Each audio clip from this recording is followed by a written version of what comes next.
Ingredients: 2 cups. Poha, flattened rice, medium or thick variety. 1 tablespoon oil. Half teaspoon mustard seeds, half teaspoon cumin seeds. 1 to 2 green chilies, finely chopped. 8 to 10 curry leaves. 1 medium onion, finely chopped. 1 nusmilk 4 teaspoon turmeric powder salt. To taste 1/2 teaspoon sugar, optional for slight sweetness. 1 small lemon for juice. Fresh coriander leaves, chopped for garnish. Toppings, Limda Chowk style.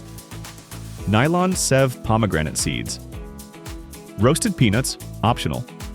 Grated coconut, optional. Method: rinse the poha in a strainer under cold water.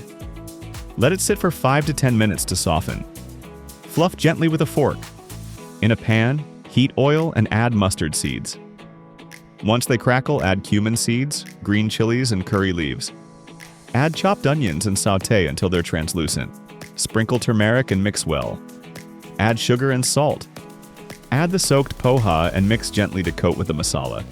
Cook for 2 to 3 minutes on low flame. Turn off the heat and squeeze fresh lemon juice. Mix once. Plate the poha and garnish with nylon sev, pomegranate seeds, coriander, and peanuts, if using.